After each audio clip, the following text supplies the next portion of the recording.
Hello and welcome back to your own YouTube channel, H for Hindi 121. Translation to improve your English. वो एक दिन महान कलाकार बनने की आकांक्षा रखती है। ये जो आकांक्षा रखने वाले वर्ड्स होते हैं, इनको कैसे ट्रांसलेट करते हैं, आइए वो सीखेंगे। हालांकि ये चीज़ आपके लिए कुछ नई नहीं हो सकती है। बहुत सारे आप में से होंगे ऐसे लर्नर्स भी जिनको ये वर्ड पहले से पता हो और इसकी इंग्लिश भी पता हो। लेकिन अगर आपके लिए नया है तो फिर वीडियो को एंड तक जरूर देखिएगा। और आपके लिए एक चैलेंज भी आ रहा है, एक टास्क भी आ रहा है, वो भी जरूर कंप्लीट कीजिएगा।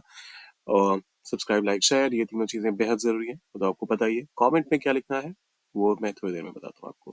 कोई टॉपिक है अगर उस पे आप देखना चाहते, किसी और टॉपिक पे अगर आप देखना चाहते हैं वीडियोस, तो वो भी लिखिए कमेंट बॉक्स में।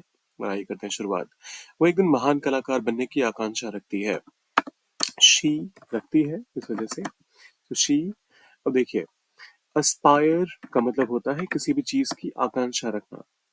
सो शी अस्पायर्स, और अस्पायर्स के बाद या फिर अस्पायर के बाद हमेशा आप टू का इस्तेमाल करते हैं।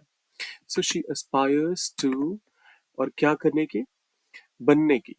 तो इस वजह से आप बी, एक महान कलाकार, great artist.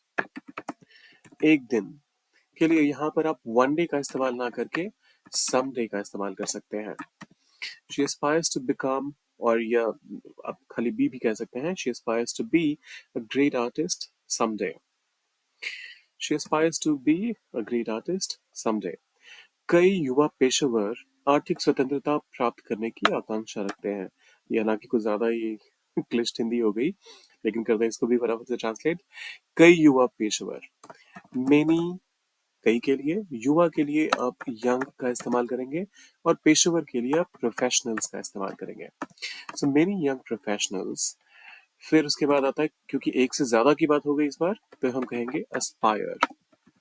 So many young professionals aspire to, किस चीज की आकांक्षा, आर्थिक स्वतंत्रता प्राप्त करने की। तो इस वजह से आप कहेंगे, यहाँ गेट का इस्तेमाल जरूरी, मतलब अच्छा नहीं रहेगा, उचित नहीं रहेगा। अचीव करने की बात हो रही है, एक ऐसी चीज की आकांक्षा रखने की बात हो रही है जो इंसान मतलब बस ऐसे नहीं पा सकता, तो इस वजह से अचीव वर्ड का यहाँ पर आप इस्तेमाल करेंगे। फिर आता है आर्थिक स्वतंत्रता, इसके लिए आप कहेंगे financial independence. Independence. Many young professionals aspire to achieve financial independence. Many young professionals aspire to achieve financial independence. देखिए, अगर आप साथ साथ लिखने के साथ साथ बेहतर बोलना भी चाहते हैं, तो जब कभी भी ऐसे स्टेटमेंट्स में बार बार रिपीट करता हूँ, पर्पस ये होता है कि आप प्रोनाउंसिएशन पे भी फोकस करें, और सिर्फ सेंटेंस स्ट्रक्चर को देखकर अपनी इंग्लिश को बेहतर कर सकते हैं आप, लेकिन मतलब रिटन इंग्लिश को। लेकिन जहाँ स्पोकन इंग्लिश की बात आती है वहां पर प्रैक्टिस ही काम आएगा। तो आप भी मेरे साथ रिपीट जरूर किया कीजिए।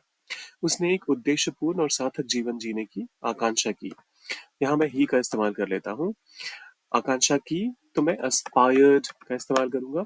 ऑब्वियसली सिंपल पास्ट टेंस में से बनाता हूं मैं। सो ही aspired टू, एक उद्देश्यपूर्ण और सार्थक।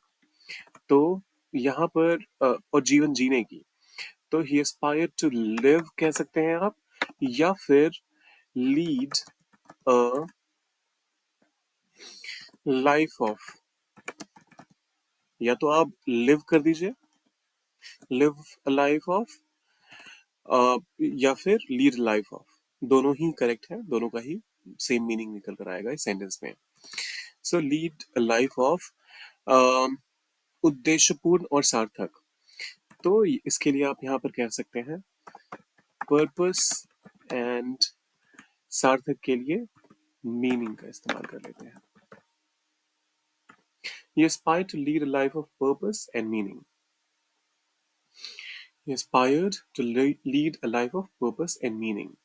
वह एक ऐसी दुनिया की आकांक्षा करते हैं जहां शांति बनी रहे। वे, दे, करते हैं, प्रेजेंट टेंस की बात हो रही है, और वो भी हमेशा करते हैं, तो इस वजह से सिंपल प्रेजेंट टेंस की बात का हम यहाँ पर इस्तेमाल करेंगे। दे अस्पायर टू, एक ऐसी दुनिया की आकांक्षा।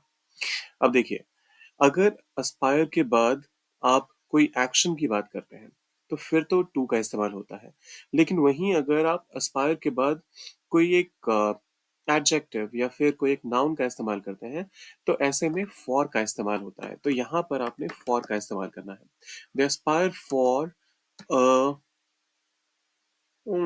फॉर ऐसी दुनिया, तो सच का इस्तेमाल करना पड़ेगा ऐसी के लिए, और दुनिया के लिए a world.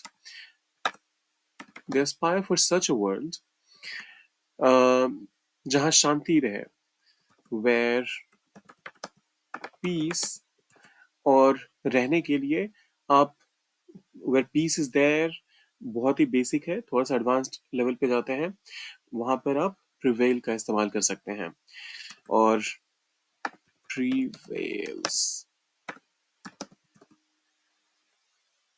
so they aspire for such a world where peace prevails। फिर आता है, हमें समाज पर सकारात्मक प्रभाव डालने की आकांक्षा करनी चाहिए। वी शुड, अच्छा, में ऐसा करना चाहिए, तो वी शुड सकारात्मक प्रभाव डालने की आकांक्षा रखनी चाहिए। बहुत ही स्ट्रांग हिंदी है। So we should